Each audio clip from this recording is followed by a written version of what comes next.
As the parties gear up for the formation of the new government, the bone of contention has also been the position of the president. At a time when voices have been raised to pick a non-political candidate for the post of the president, analysts are also harping on the possibility to pick an indigenous nationality candidate who, according to experts, could well serve as the symbol of unity in the country's post-Republican era. Good morning, I am Amar Singh Pradhan and these are the headlines of the hour. The President's office starts a legwork to call for the formation of a government with a deadline of less than a week. Election Commission asks to identify the senior-most lawmaker. With the World Cup fever at its pitch high, it has come to the light that a large amount of money has channeled out of the country through illegal betting nexus. Protest in Peru escalates as the death toll in violent scuffles climbs to 20. 300 tourists stranded in the ancient city of Machu Picchu, a few of them rescued. And FIFA President Gianni Infantino calls the Qatar World Cup the best ever, reaffirms pledge to support the rights of the migrant workers. The President's office has started the legwork to call for the formation of a government with a deadline of less than a week. Sources at the President's office have said the President is looking to use the sub-Article 2 of Article 76 of the Constitution and call for the government formation by Monday.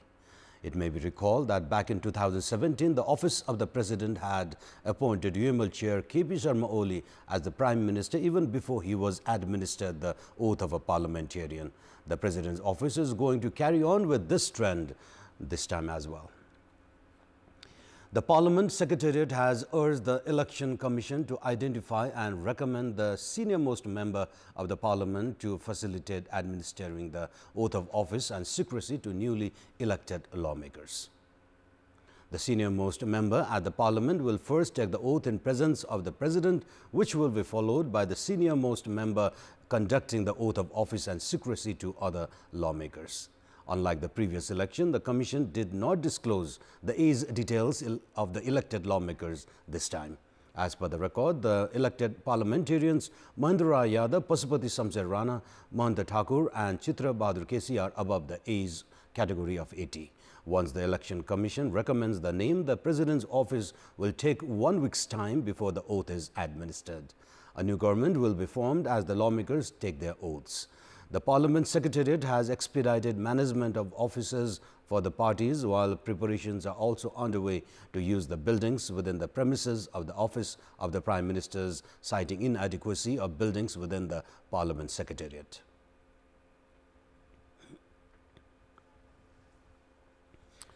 Nepal Oil Corporation has slashed the prices of petroleum products effective from midnight last night. A press release issued by the state oil monopoly says that the prices have been slashed as per the automation price system since the prices were reduced from the Indian Oil Corporation. As per the new price listings, petrol will now sell at 178 rupees per litre. Diesel and kerosene are priced at 175 rupees a litre, while the price of aviation fuel has not been adjusted. And in our Public Voice segment, we had asked people in several provinces what should be done to strengthen democracy. Before we go for a short break, let's take a look at what they have to say.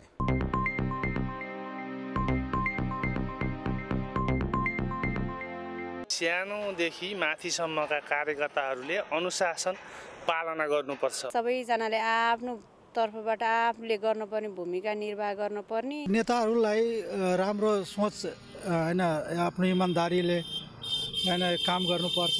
नेपालमा भएको भ्रष्टाचारलाई अन्त्य गर्नुपर्छ। जुन मान्छे निष्पक्ष हुन्छ नै देशलाई पनि बलियो बनाउन सक्छ। जनजाति, दलित समुदाय अनि वर्ग यिनीहरूलाई चाहिँ अगाडि ल्याउने कार्यक्रम बनाउनुपर्छ। थोरै भन्दा थोरै चाहिँ पार्टीहरू र सबै संगठित भएपछि लोकतन्त्र बलियो हुन्छ। जनताले सुशासनको प्रत्याभूति गर्नु पर्यो, कानुनी शासन चाहिँ कायम हुनु पर्यो। With the World Cup fever at its pitch high, it has come to the light that a large amount of money had channeled out of the country through betting nexus. At the same time, betting agents are found to have used the citizenship certificates of a significant number of individuals illegally. An investigation carried out by the Valley Crime Investigation Division has revealed that one betting agent had used up to 94 different SIM cards by illegally using the citizenship certificates. 78 different citizenship certificates and 94 SIMs were recovered from one Adarsa Thakur, who was involved in the betting of 20 million rupees. Nepal police has informed that the headquarters of the betting company could be in Pakistan and as far as Rassa. The central bank had earlier warned these betting companies, but no action was taken against them. A World Bank report released this week has projected that even if all technically feasible measures were fully implemented, parts of South Asia would still not be able to meet the WHO interim target on their own by 2030 because of the interdependence of air quality among the countries. This has highlighted the fact that the existing programs and policies are still inadequate. 9 of the world's 10 cities with the worst air pollution are in South Asia, which has been one of the main causes for around 2 million premature deaths annually across the region. Across the season, the worst air quality usually in Kathmandu is in winter mornings. And a lot of that is local sources within the valley that cannot be ventilated out because you have a pool of cold air sitting at the valley bottom pushing the pollution down.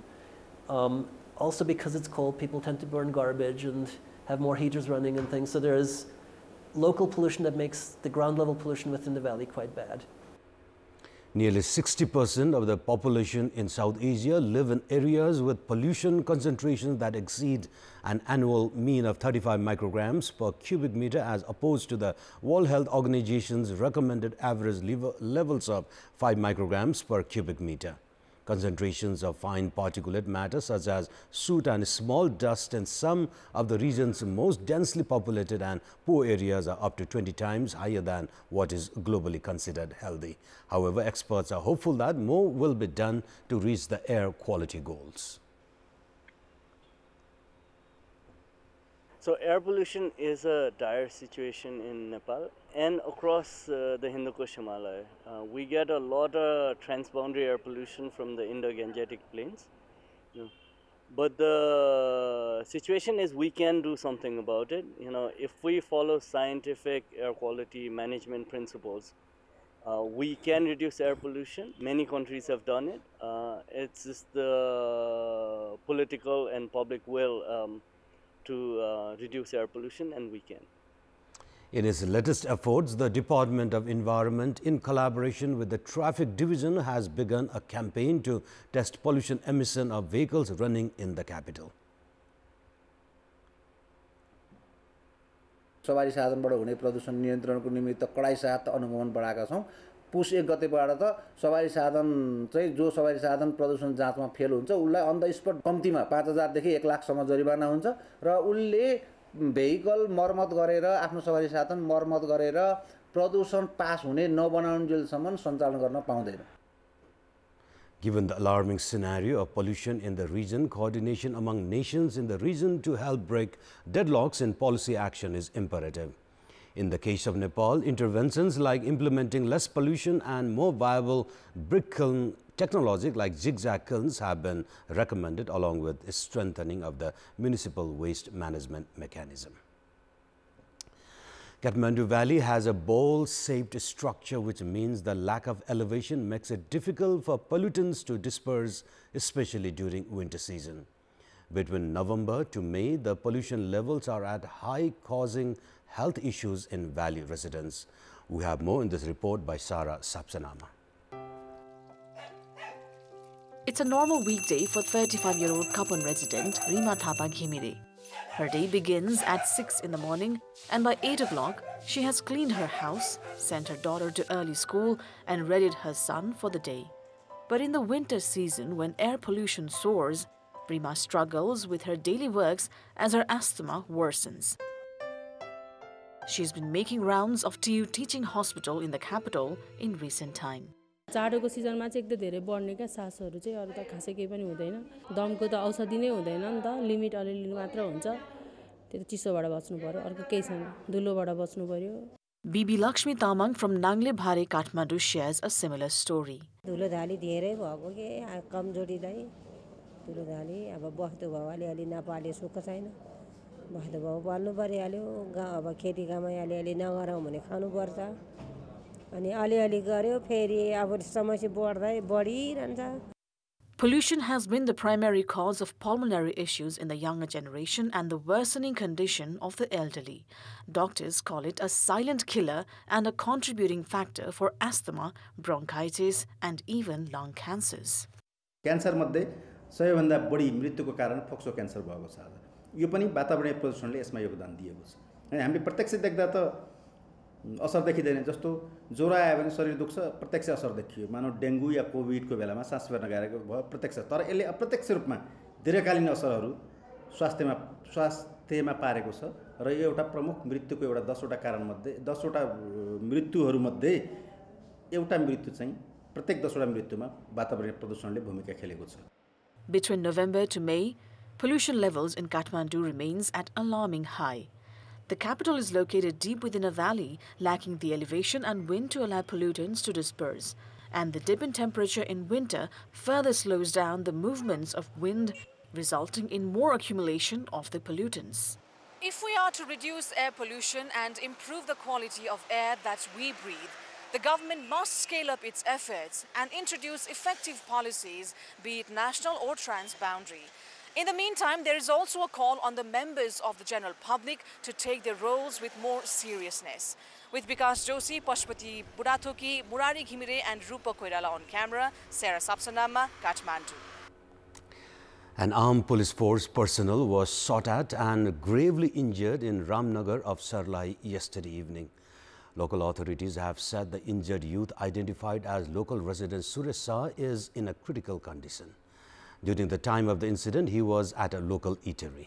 A preliminary investigation by the local police has started. Shah had a disagreement with his cousin over financial transactions.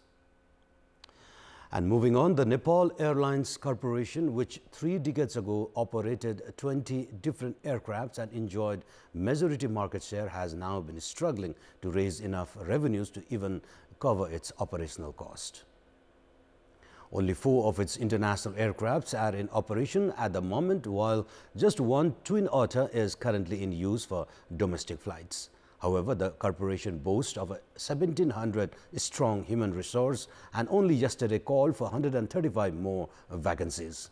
The corporation generates 2 billion rupees annually through ground handling. However, the corporation is knee-deep with loans that has totaled to around 50 billion rupees. The corporation and the government still lacks a proper plan to rescue the national flag carrier from the financial crisis. Experts say the blame is shared by both the government and the corporation leadership. 5 of its Chinese aircrafts are grounded and the corporation is seeking for buyers. And it's now time for our segment Public Pulse, where it texts us with their opinion. Option A, end political intervention. Option B, competent management, and option C / unwanted human resource. The voting is on. Type NAWS, select your option A, B or C and send it to 34001 to share your opinion with us. And time for international update. Protests in Peru since former President Pedro Castillo's removal from office and arrest last week have further escalated. Pressure also rose on Peru's fledgling government as 2 cabinet members resigned. Education Minister Patricia Correa and Culture Minister Jair Perez announced their resignation on Twitter, citing the deaths of individuals during the unrest. The death toll amid protesters has climbed to 20. Castillo's ouster has sparked angry protest, with demonstrations calling for early elections, the closure of Congress, a constituent assembly and the resignation of new President Dina Boluarte. 8 people were killed yesterday in clashes between security forces and protesters in Ayacucho, according to local authorities, after a Supreme Court panel ordered an 18-month pre-trial detention for Castillo while he is investigated over charges of rebellion and conspiracy. Some 300 tourists from around the world had been left stranded in the ancient city of Machu Picchu, several of whom have walked for 7 hours straight to a bus station to head to their homes. Bolorte's government announced a state of emergency on Wednesday, granting police special powers and limiting freedoms, including the right to assembly, but it appears to have had little effect in stemming the protests. And those were our latest headlines. Our next English bulletin will be at 11 a.m. Have a good day.